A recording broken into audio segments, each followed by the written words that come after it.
Gold, trusted gold buyers. మీరు తాకట్టు పెట్టిన బంగారాన్ని విడిపించి ఈ రోజు ఉన్న మార్కెట్ ధరకు కొనబడను. హాయ్ హలో నమస్తే, welcome back to iDream media. ఈరోజు మనతో ఉన్నారు హైకోర్టు అడ్వకేట్, అలాగే ఇమిగ్రేషన్ కన్సల్టెంట్ అయిన H1B వీసా కన్సల్ట్ సంబంధించిన పూర్తి వివరాలు ఇవ్వడానికి పృథ్వీ గారు ఉన్నారు. సార్తో మాట్లాడదాం.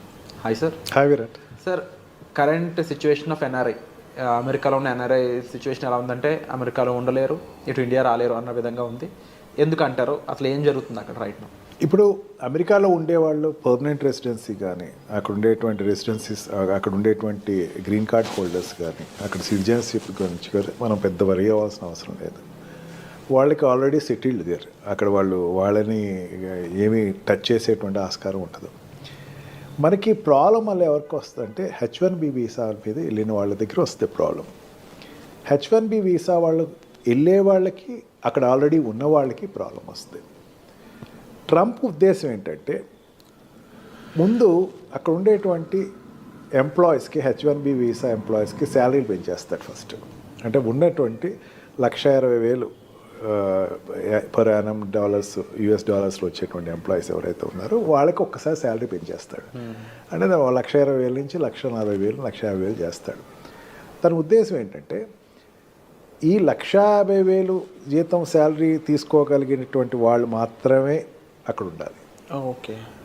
మిగతా వాళ్ళు with in short term they have to వాళ్ళు పెట్టి బేడా సర్దుకుని ఇండియాకి వెళ్ళిపోవటమే. ఇక్కడి నుంచి వెళ్ళేవాళ్ళు కూడా ఆ $150,000 రిక్వైర్మెంట్ ఉన్న వాళ్ళు మాత్రమే అక్కడికి వెళ్ళాలి. అంటే మనకి వీసాస్లో, H1B వీసాస్లో వెళ్ళేవాళ్ళు 2 రకాలు ఉంటారు విరాట్. ఒకళ్ళు ఏంటంటే కంపెనీ స్పాన్సర్ ఉంటాడు. అంటే ఏదో కంపెనీ, అతను ఎక్కడో పని చేస్తున్నాడు, ఆల్రెడీ తన ఒక కంపెనీలో పనిచేస్తున్నాడు అనుకుందాం. వాడిని అక్కడికి పిలుచుకెళ్ళేటువంటి ప్రాసెస్, అంటే కంపెనీ టు కంపెనీ తీసుకెళ్ళేటప్పుడు వాడి యొక్క రిక్వైర్మెంట్ ఉండేటప్పుడు తీసుకెళ్లే వాళ్ళకి పెద్ద ఇబ్బంది ఉండదు. కన్సల్టెంట్స్ ద్వారా వెళ్ళేటువంటి వాళ్ళు ఉంటారు.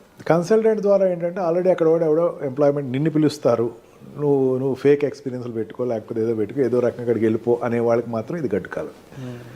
ఆల్రెడీ అక్కడ ఈ 2 రకాలుగా వెళ్ళే వాళ్ళు, వెళ్ళిపోయిన వాళ్ళు ఉంటారు కదా అక్కడ, వాళ్ళకి నీ ఇందాక చెప్పాను చూసారా, మీకు ఈ పారామీటర్స్లో $1,20,000 శాలరీ ఏదైతే ఉందో, US డాలర్స్ శాలరీ ఏదైతే ఉందో, ఆ శాలరీ కన్నా తక్కువ ఉన్న వాళ్ళు you better drop from the country అని చెప్పేసి ఒక 2 months టైం ఇస్తాడు. ఆ 2 months టైం దేనికి ఇస్తాడు? Search for a new job. వాడికి సర్చ్ చేసినా సరే వాడికి అక్కడ రావాల్సిన $1,20,000 శాలరీ తోటి ఉండేటువంటి ప్రమాణాలతో ఉండేటువంటి కంపెనీలో జాయిన్ అవ్వాలి. Otherwise you have to come back to India. Nothing, అక్కడ ఎంప్లాయీ ఎవరంటే it's nothing A contract labour. ఇక్కడ నుంచి కాంట్రాక్ట్లో అక్కడికి వెళ్తాడు. 6 months to 2 years కాంట్రాక్ట్లో వెళ్తాడు. వెళ్ళిన తర్వాత రెగ్యులరైజ్ అవ్వడం, అంటే వాడు అక్కడ ఉండేటువంటి what we call green card కానీ, అక్కడ రెసిడెన్సీ పర్మిషన్ కానీ రాదు వాళ్ళకి.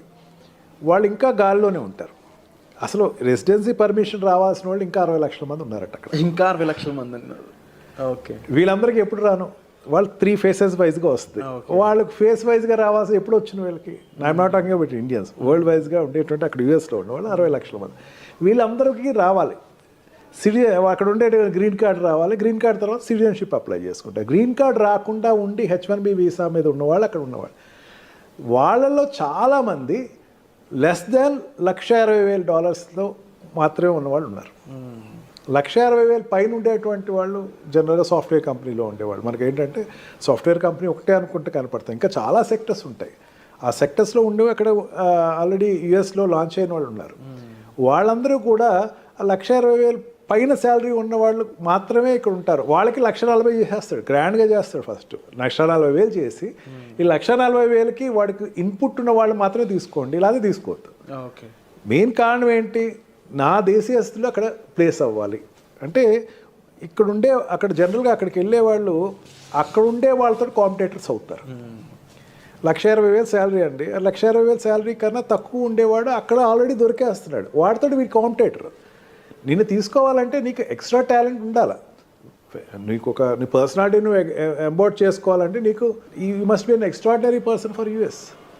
నిన్ను తీసుకెళ్ళాలి అనుకుంటే ఆ రకంగా నువ్వు వెళ్ళిన వాళ్ళు చూడాలి అని చెప్పేసి ట్రంప్కు ఒక నిర్దిష్టమైనటువంటి ఆలోచన అయితే తన తీసుకొచ్చే అవకాశం ఎక్కువే కనపడుతుంది.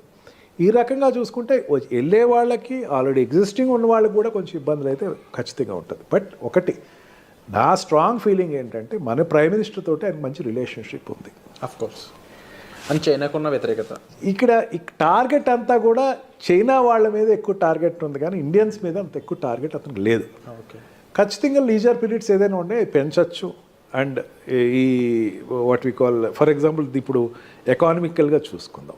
ఎకానమికల్గా చూసుకుంటే అక్కడ ఇంపోర్ట్స్ ఏదైతే ఉన్నాయో చైనా నుంచి వచ్చేటువంటి ఇంపోర్ట్స్ని 60% ట్యాక్స్ పెంచే అవకాశం ఉందన్నాడు.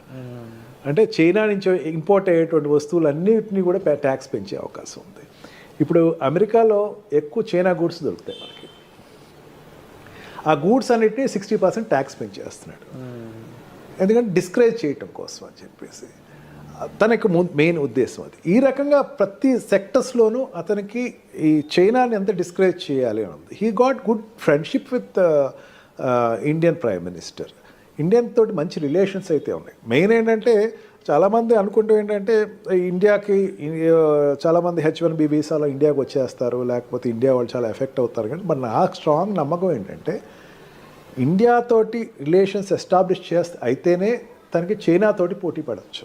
అంటే ఈ సౌత్ ఏషియన్ ఏరియాలో చైనాతోటి పోటీ పడే పెద్ద కంట్రీ ఇండియాయే కనపడుతుంది. ఇది ఇప్పుడు కాదు, ఫస్ట్ టర్మ్లో కూడా అదే అతను ఎక్స్పోజ్ అయ్యాడు. ఈ రకంగా చూసుకున్నా సరే ట్రంప్ ఉండేటువంటి తన పాలసీస్ అన్నిటినీ కూడా ఇండియా వైజ్కి వచ్చేసరికి కొంచెం లీజర్గా కొంచెం లీనియంట్గానే చూడొచ్చు. అందుకని అంత డ్రాస్టిక్గా మనకేం నష్టం రాకపోవచ్చు. బట్ వన్ థింగ్, కన్సల్టెంట్స్ నుంచి వెళ్ళే వాళ్ళు కాస్త జాగ్రత్తగా ఎక్కువ చూసుకుని ఫేక్లు తక్కువ పెట్టుకుని, ఫేక్లు కాకుండా ఒరిజినల్గా మీరు ఉండేటువంటి మీ ప్రజెంటేషన్ ఉంటే కనుక they will get benefited of it. Already అక్కడ ఎగ్జిస్టింగ్ ఉన్నవాళ్ళు కూడా ఇమీడియట్గా మళ్ళీ ఇంకో కంపెనీలో జాయిన్ అయ్యి ఇమీడియట్గా దాన్ని అతను what we call lean period ఏదైతే ఉందో ఆ పీరియడ్ నుంచి బయటకు వచ్చేసి వెంటనే ఇంకో దానికి ఎంప్లాయ్మెంట్ అప్లై చేసుకుని షిఫ్ట్ అయితే బెటర్.